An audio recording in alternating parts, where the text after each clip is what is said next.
Olá, seja muito bem-vindo aqui no nosso canal. Se você gostar do conteúdo, se você gosta, dê seus likes, faça seus comentários e compartilhe o conteúdo do nosso canal para a divulgação do Evangelho de Jesus Cristo, o Cordeiro Eterno. E aí eu queria falar um pouco sobre o medo da morte. Nós vivemos dias de um mundo pandêmico, né? Onde notícia de morte se ouve todo dia, né? No mundo inteiro. Você com certeza tem amigos, parentes, conhecidos que morreram aí com o coronavírus, né? Com essa pandemia mundial que tem afetado muita gente, tem trazido pavor da morte para muita gente. Então, sobre esse medo da morte é que eu queria falar hoje aqui para a gente refletir. Porque eu tenho convicção de que a bondade de Jesus Cristo nos conduz à mente e o coração, vinculado pela redenção do amor. Ele, Jesus de Nazaré, nos libertou do medo da morte, do pavor da morte. A morte está nesse mundo, galopando nesse planeta, como sendo mais uma volta daqueles cavalos do Apocalipse, cavaleiros do Apocalipse, não é? Dos últimos dias. E ela vem montada no seu cavalo, assombrando muita gente nessa condição de vírus, de coronavírus, sabe? O fato é que os homens são escravos desse medo, do medo da morte. Mas se alguém está em Cristo, nova criatura é, as coisas velhas já passaram, tudo se fez novo. Esse é um ser humano que não tem medo da morte, porque para quem tem a certeza de que foi acolhido nos braços do Eterno, que Jesus o perdoou dos seus pecados e lançou nas profundezas do abismo todos os seus enganos, para quem tem esta convicção, não há o medo de morrer, porque para essa pessoa morrer é a glória. Morrer é apenas uma porta de passagem para o céu, para a eternidade, para uma vida onde nós experimentaremos o gosto, o sabor do cheirinho de Jesus de Nazaré, onde andaremos junto com todos os santos, por toda a eternidade. A palavra de Deus diz lá em Apocalipse que não há tristeza, nem dor, nem gemidos nesse lugar, né? Mas seremos todos reis e sacerdotes de Deus, coisa boa. Eu às vezes costumo pensar que quando nós dormimos, nós morremos, né? Como se nós experimentássemos um pouco a morte. Porque você veja, você adormece, a sua consciência não sei para onde vai. De vez em quando você sonha, eu particularmente sonho muito, né? Tem período de muito sonho e tenho sonhado bastante, né? Ultimamente. Mas é como uma morte, né? De repente você acorda um outro dia, uma outra possibilidade, e você diz, mas como assim? Como é que foi isso, né? Porque quando nós dormimos, nós experimentamos um pouquinho dessa experiência da morte. O fato é que Deus disse que não nos abandonará jamais. Eis que estou convosco todos os dias da sua vida, até a consumação dos séculos dos séculos. Amém. Então quem tem essa convicção, anda seguro na palavra que é Jesus de Nazaré, na palavra de Deus. É preciso que você construa a sua vida na rocha, e a rocha é Jesus, a rocha eterna. Quem construiu a vida na rocha não teme os ventos da morte. Agora, quem constrói a sua vida, a sua casa na areia, quando vem as tempestades, quando o rio transborda, arrasta a casa cai, né? Mas quem tem a certeza do amor de Cristo, do perdão, do pagamento do preço na cruz do Calvário por Jesus de Nazaré, esse está livre do pecado.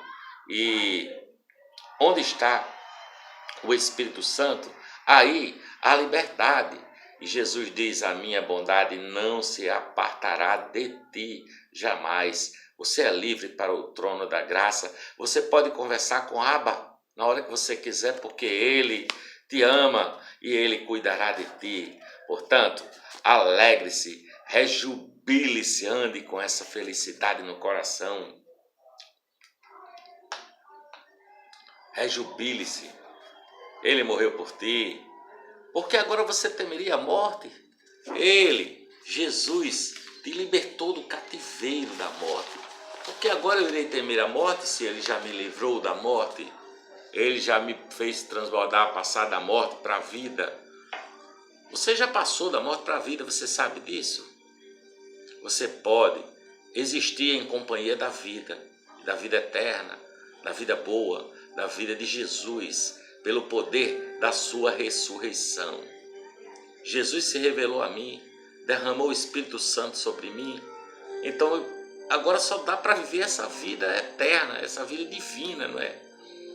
Jesus fala lá em Mateus 16, se alguém quiser seguir-me, vir a mim, negue a si mesmo, tome sobre si a sua própria cruz e siga-me e terás vida e vida abundante.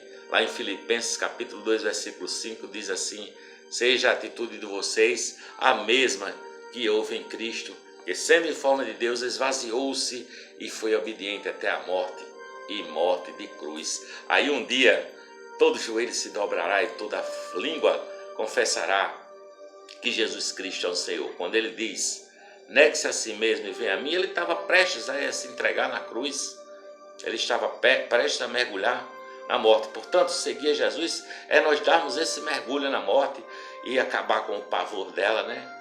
Porque a morte não tem mais poder sobre mim. Já passei da morte para a vida.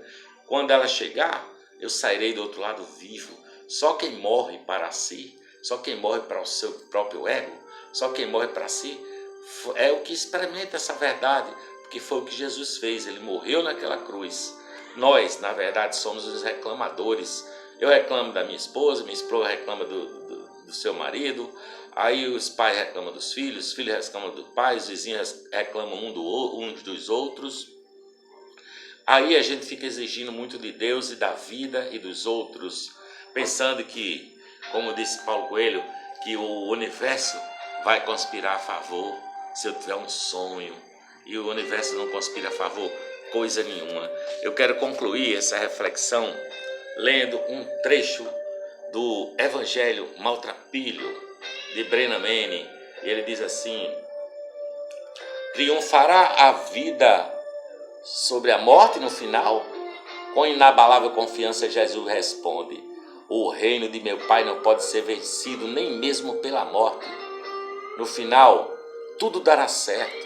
Nada pode causar-lhe dano permanente, nenhuma perda é duradoura, nenhuma derrota mais do que transitória, nenhum desapontamento conclusivo. O sofrimento, o fracasso, a solidão, o pesar, o desencorajamento e a morte serão parte da nossa jornada, mas o reino de Deus vence todos esses horrores. Nenhum mal pode resistir à graça para sempre. Se você rejeitar o evangelho maltrapilho e der as costas ao cristianismo, faça-o. Por achar que as respostas de Jesus são inacreditáveis, blasfemas ou irremediavelmente otimistas. Rejeite o cristianismo por cinismo. Se você quiser, dê as costas a ele por acreditar que a realidade é maligna e punitiva. Escolha um Deus que é caprichoso, vingador ou descuidado, ou determinado a colocar o homem no seu lugar. Se um Deus assim é mais do seu agrado, então fique à vontade, escolha-o. Se você não é capaz de aceitar a ideia de que o amor está no cerne do universo, e esse é um direito seu, se você não crê que o absoluto deseja apaixonadamente ser nosso amigo e nosso amante, então, por favor, fique à vontade para rejeitar essa noção aparentemente absurda. Se você não crê que possuímos o entusiasmo, a força, a coragem a criatividade necessária para amar uns aos outros como amigos. Se você não crê nisso, então jogue depressa essa ideia na lixeira. E se você acha ridículo que a vida triunfará sobre a morte, então não perca o seu tempo com Jesus nem com o cristianismo, porque você não pode ser cristão se você não acreditar nessas coisas. Eu espero que essa palavra chegue ao seu coração. Agradeço muito pela sua visita aqui no nosso canal e que a paz de Deus, que excede a todo entendimento, fique com você e com a sua família, para a honra e glória de Jesus Cristo. Amém.